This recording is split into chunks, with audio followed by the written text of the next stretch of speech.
Stéphane Bern et Mathieu Noël.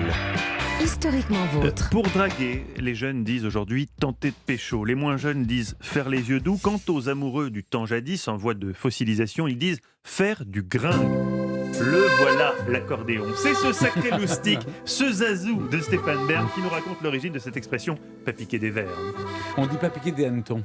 Mais on dit piquer des verres aussi. Oui, mais si vous voulez encore plus ancien, Oui, je dans sais. le temps. Oui, je les connais. Oui, une expression qui vous parle, Mathieu. Vous, le grand séducteur devant l'éternel. C'est pas faux. Séducteur un jour, séducteur toujours. Et c'est vrai que toutes les stagiaires d'Europe 1 s'en souviennent. Je vous en Aujourd'hui, prie, Stéphane, vous je vous avez en prie. l'habitude de faire du gringue, donc. Oui, faire du gringue, c'est une expression un peu datée, un peu familière aussi. J'aime quand vous prenez des pincettes pour me dire que mon expression est ringarde et totalement J'ai grossière. bien pris des pincettes. Au XVIe siècle, le grignon désignait dans certaines régions de France le pain. Cela donnera le quignon de pain.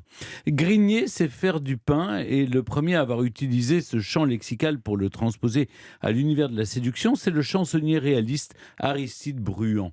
En 1901, il invente et popularise l'expression « faire du gringue » dans son dictionnaire de l'argot, où il écrit noir sur blanc cette formule. Il ajoute aussi « faire du plat », autre métaphore de séduction nourricière. Toujours à cette époque, il existait déjà la formule « faire des petits pains » envers quelqu'un, ce qui signifiait se faire bien voir à des fins libidineuses. Dévorer quelqu'un des yeux, mangeuse d'hommes, être à croquer, elles sont nombreuses, les figures de style qui mélangent la drague et la nourriture. Et est-ce que chez nos voisins européens, on fait également du gringue, Stéphane ? Chez nos amis flamands, on dit faire cuire des petits pains sucrés. Mais c'est tout. En Allemagne, on dit râper de la réglisse, autre métaphore culinaire. Au Portugal, on dit aussi traîner l'aile, arrastar. Ah oui, Mais dites-le quand même. Restaraz.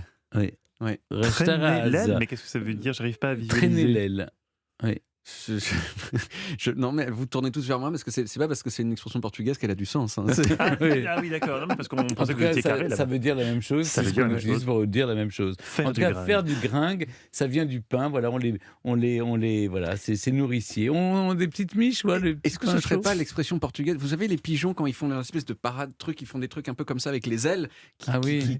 Oui, alors, faire le oui, pan, avec, faire les- le avec pan. lesquels ils balayent Alors, le sol un c'est petit peu. peut-être faire le pan. Ouais. Oui, Ça oui, pourrait oui. se rapprocher de ça. Oui, Oui. Ou alors vaut mieux éviter de poser des questions à Castello parce qu'il va chercher des réponses très très loin. Non, C'est c'est sa presque. spécificité.